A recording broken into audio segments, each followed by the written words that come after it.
Do you agree in the Philippines' one China policy? Do you agree with Japan that any forcible unification of China and Taiwan is a threat to Philippine security?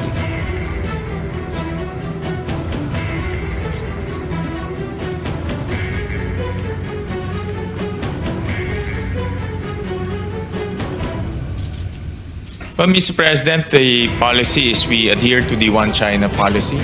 But of course, the actions succeeding to that will be subject for discussion. Attached agencies amounting to 305.5 billion pesos. And the breakdown is as follows. For the Office of the Secretary, 2.3 billion pesos. For the Government Arsenal, 2.8 billion pesos. For the National Defense College of the Philippines, 300 million pesos. For the Office of the Civil Defense, 2.6 billion pesos.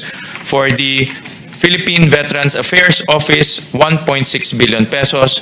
For the Veterans Memorial Medical Center, 4.9 billion pesos. For the Armed Forces of the Philippines, 290.7 billion pesos. Of the 290.7 billion pesos allocated to the AFP, 145 billion pesos is for the Philippine Army, 60.3 billion pesos is for the Philippine Air Force, 59.9 billion pesos is for the Philippine Navy, and 25 billion pesos is for the General Headquarters. To the body, for the body's consideration, the fiscal year 2026 proposed new appropriations of the revised AFP modernization program in the amount of 60 billion pesos under the program appropriations and another 30 billion pesos under the unprogrammed appropriations. Maraming salamat, Senate President. All right, thank you. The Senator Rodante Marcoleta is recognized to interpret.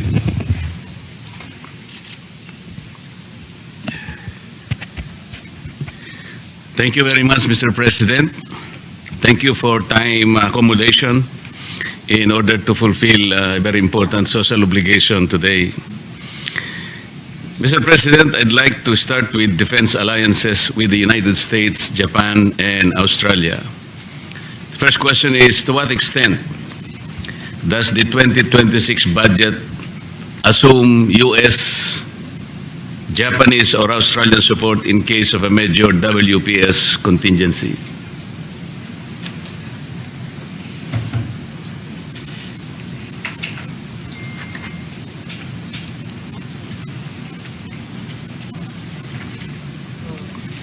Well, Mr. President, there's no particular item for the U.S., Japan, and Australian arrangement. It forms part under the visiting forces arrangement, Mr. President. And the exercises being conducted is subsumed under the operational budgets of the different agencies, Mr. President.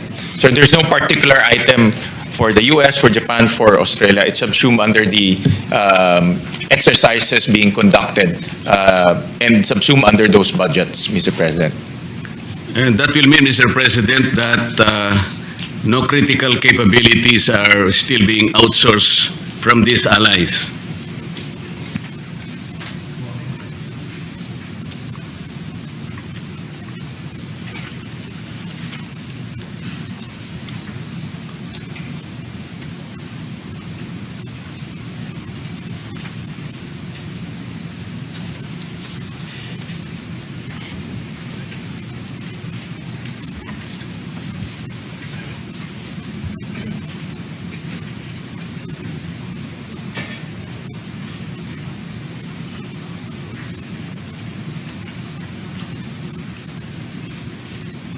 Mr. President, the arrangement between our allies is focused on different aspects, no? Intelligence sharing, cybersecurity partnerships, as well as interoperability arrangements. We also purchased a large amount of our modernization from our allies, particularly Korea and the United States. But, Mr. President, if we consider the Mutual Defense Treaty, between the United States and the Philippines, a treaty which was signed in 1951. I don't think the United States is accomplishing its obligation under the treaty, more particularly Article 2. May I cite that particular provision, Mr. President? Article 2 of the Mutual Defense Treaty says that in order to more effectively achieve the objectives of this treaty, parties, meaning the U.S. and the Philippines, separately and jointly by self-help or mutual aid, will maintain and develop their individual and collective capacity to resist armed attack. Can we say, Mr. President, that at present the Philippines is capable of resisting armed attack?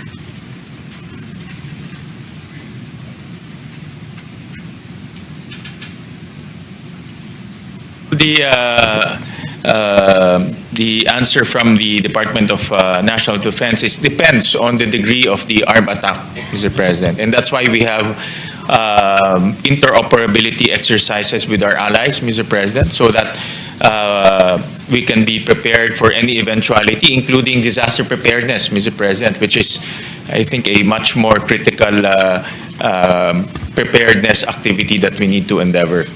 The treaty, Mr. President, did not distinguish the nature and kind of armed attack. It just said both parties should be capacitated to repel armed attack. So the question is our country in a position to repel armed attack? Let's say from Vietnam.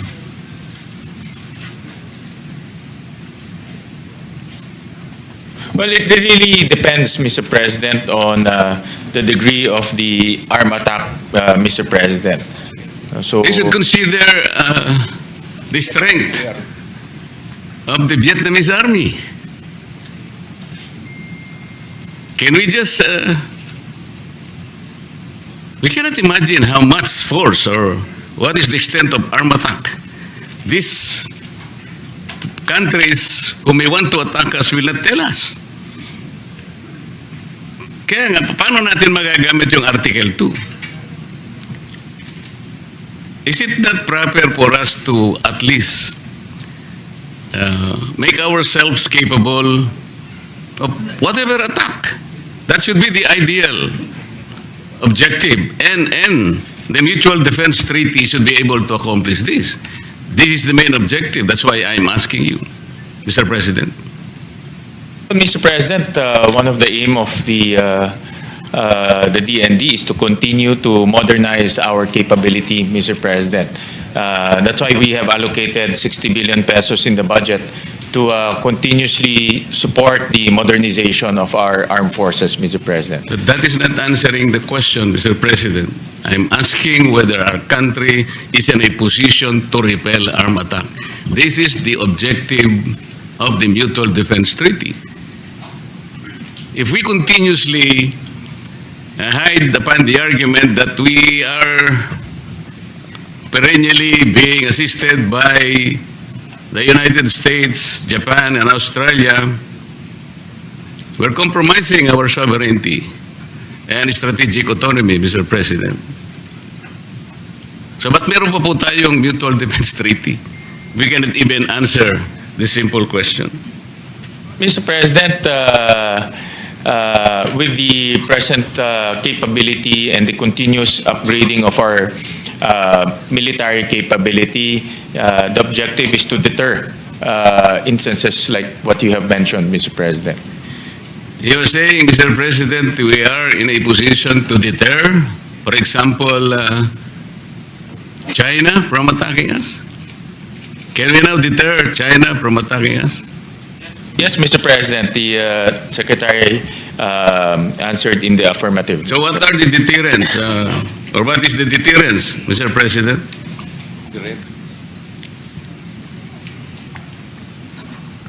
Well, Mr. President, as we have seen in the news that our troops are continuously training, continuously holding exercises with our allies.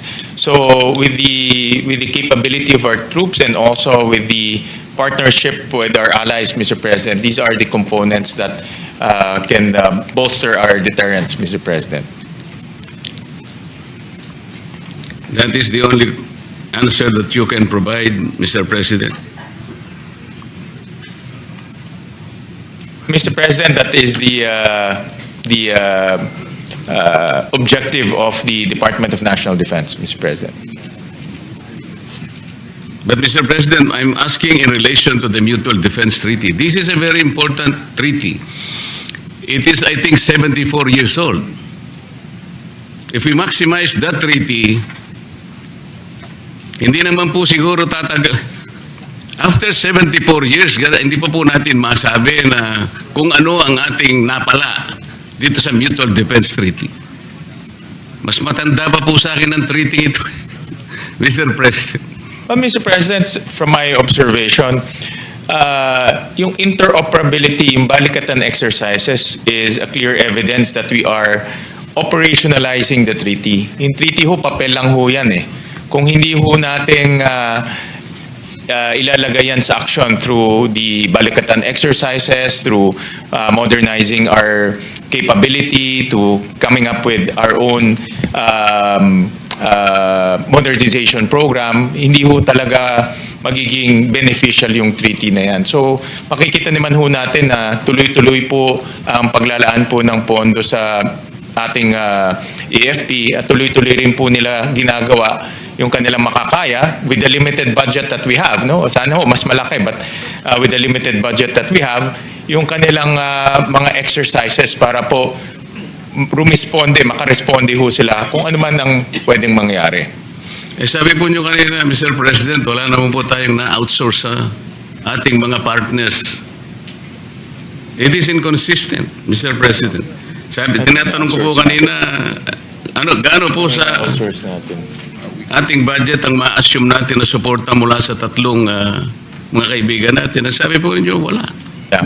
May nabanggit ko ho kanina, like for example, intelligence sharing, nabanggit ko rin, nasabi ko rin ho kanina yung cybersecurity capabilities and cybersecurity capacitation. Yun po yung mga ilan sa mga ina-outsource ho natin at partnership. Hindi lang ho outsourcing, but in my view, these are partnerships. Ang mundo ho naman ay interconnected na ho ngayon at hindi ho natin pwedeng sabihin na tayo lang ang gagawa. So we have partnerships with our allies, Mr. President. But a more detailed discussion should be limited to a executive session, and the Secretary is more than willing to brief His Honor on the details of those outsourcing and partnership, Mr. President. Marami ho dito may national security concern, pero open naman po ang ating Secretary na pag-usapan yan through an executive session. What clear red lines and conditions has the Philippines communicated to the US, Japan, or Australia regarding the use of EDCA sites, yung joint patrols po natin and exercises, so that our territory is not used for offensive operations unrelated to Philippine defense and security? Yeah. Well, under the Constitution ho, hindi ho pwede silang magtayo ng base militar ho dito. So itong mga EDCA sites ay ginagamit ho to for joint exercises as well as disaster preparedness. So ang may-ari po ng mga lupa ay tayo pa rin, ang Pilipinas pa rin. Ang nag-ooperate rin po ay tayo pa rin, ang Pilipinas pa rin. So wala ho silang responsibility sa pag-ooperate ho nun. Given the inclusion of EDCA, Mr. President, EDCA sites near Taiwan Strait and the WPS, what risk assessment has DND made that these facilities will not become targets in a possible US-China conflict, not our own making? Based on the reply of the good Secretary, their risk assessment is very low, Mr. President.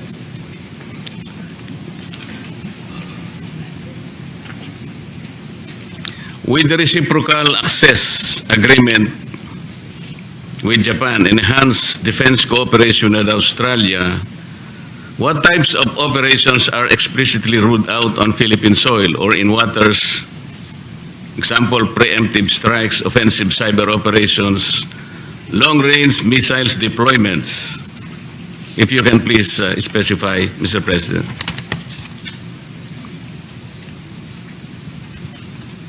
Ang limitation po ay offensive operation and anything that will and anything that will pertain to engagement in war, Mr. President, as an instrument of national policy, Mr. President. Mr. President, does the Department of National Defense agree that a decision of the Supreme Court interpreting and applying a provision of EDCA automatically becomes part of EDCA itself?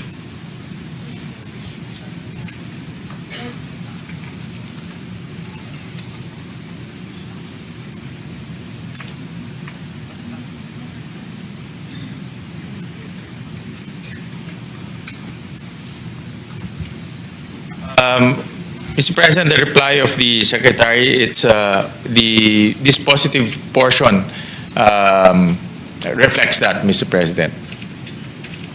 It automatically becomes part of Well, the question requires an answer either yes or no, Mr. President. What is the dispositive portion, Mr. President?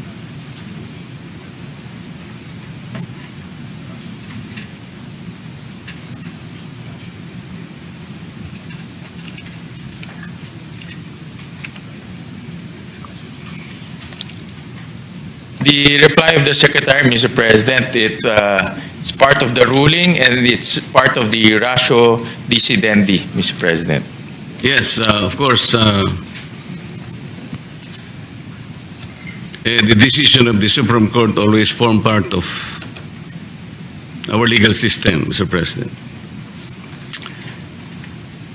And we're referring to Ochoa, Sagisag versus Ochoa, Mr. President, where the Supreme Court interpreted Article 4 of EDCA regarding the unimpeded access of the U.S. to a military equipment, material, and supply that it has prepositioned in the Philippines. That is correct, Mr. President.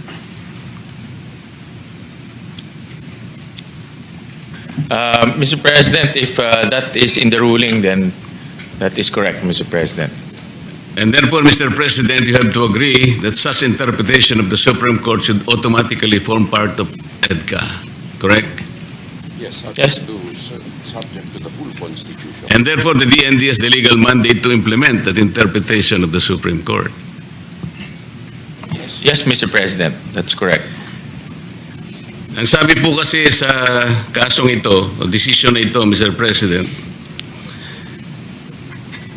it was interpreted, meaning Article 4 of EDCA, that the U.S. has unimpeded access only to those military equipment, material, and supplies that the Philippines has consented to be prepositioned on Philippine territory. Yes. So, Yeah.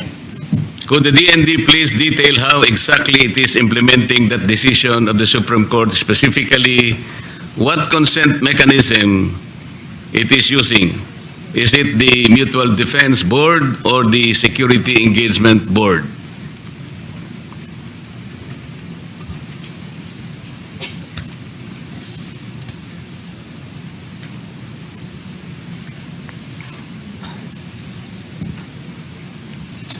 Well, Mr. President, all channels are Boards merely recommend.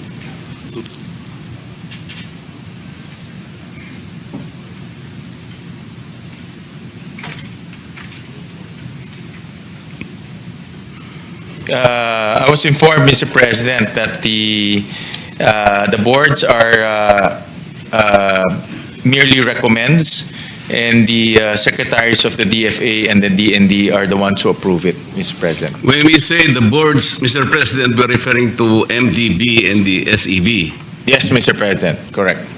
How many come from the Philippine side, Mr. President? And what is the voting requirement?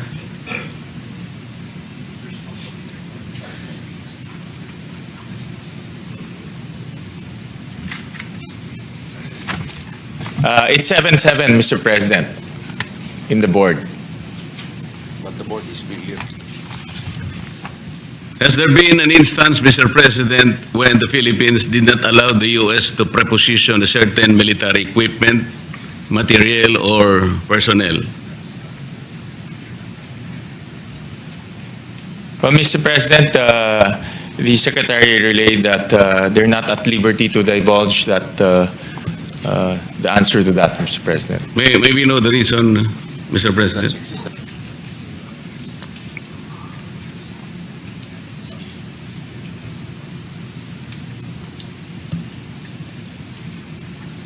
Well, Mr. President, because it forms part of the Mutual Defense Treaty, and it's also part of the operational security, and the President needs to approve the release of that information, Mr. President. Mr. President, the armed forces of the Philippines mentioned that certain U.S. missiles should be prepositioned in the Philippines. Are these nuclear-capable missiles, Mr. President?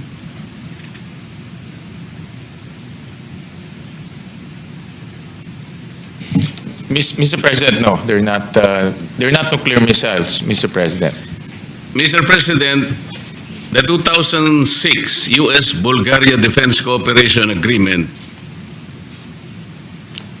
the 2009 U.S.-Poland Status of Forces Agreement, and the 2014 U.S.-Australian Force Posture Agreement all explicitly require the United States forces to notify and obtain the exclusive consent of the host government regarding the type of defense equipment, supplies, or material to be propositioned. The U.S.-Australia agreement even provides for a snapback by the Australian Parliament. The Philippine EDCA does not have such consent provision. Why is the Department of National Defense not insisting on that insertion of such sovereign provision, Mr. President? Well, Mr. President, that provision, the reply of the Secretary, the provision is not necessary because the guiding document will be the Constitution, Mr. President. But Mr. President, would not such sovereign provision ensure the independence of our foreign and security policies? Aside, of course, from the Constitution. Well, Mr. President, any action in relation to the EDCA sites, the Philippine side will have the final say, Mr. President. Mr. President, the Chief of Staff of the Armed Forces recently said that all the investigations into and protests against the government corruption are causing destabilization and benefiting China. Do you agree that the work of the Senate Durban Committee is destabilizing the Philippine government? Well, personally, Mr. President, that's part of our mandate under the Constitution. Yes. And the investigation is in aid of legislation, Mr. President. Kaya nga po, kaya hindi tayo nagdi-destabilize kahit na po tayo ay gumagawa ng pagdinig laban sa corruption na nangyayari sa ating bansa, lalong-lalo na po itong karumal-dumal na flood control projects na nakita po natin kung ano ang... Mr. President, well, thank you, Mr. President, for asking that question. It gives the Chief of Staff the opportunity to clarify and also to straighten the answers, Mr. President. He never said that the investigation would lead to destabilization or any instability in our political system. What he mentioned is withdrawal of the support of the AFP will lead to destabilization. So And that's very clear, Mr. President, the difference between the responsibilities of the legislature in aid of legislation and also the withdrawal of the support of the military, Mr. President. Do you agree in the Philippines' one China policy? Do you agree with Japan that any forcible unification of China and Taiwan is a threat to Philippine security?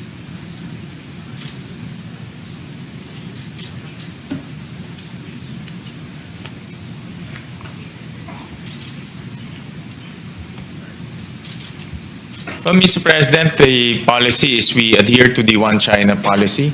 But of course, the actions succeeding to that will be subject for discussion, Mr. President. And you do not agree with Japan? Mr. President, for now that is hypothetical, and it's yeah, correct. It's hypothetical, and that is the statement of Japan, Mr. President. Mr. President, Vietnam's policy of no military alliance has enabled it to develop an indigenous capability to produce military drones. Do you think the Philippines should forever rely on external military assistance or try to stand on our own?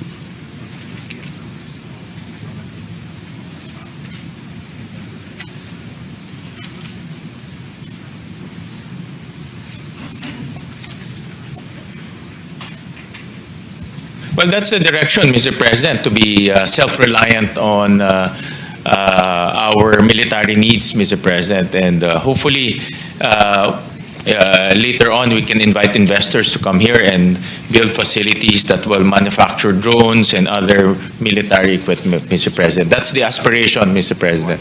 But only if conditions will provide in order for this opportunity to come in the near future. Mr. President, the proposal of the Department of National Defense is to amend the Self-Reliant Defense Posture Law. That will allow equity investments, Mr. President, in the Philippines, so that we can attract defense manufacturers to come here to the Philippines. Like, for example, Korea is a big defense exporter, and we can invite them to set up shop here, Mr. President. That is the direction. What lessons from the Russian-Ukraine war have our experts in the DND derived in relation to the need for indigenous military capability?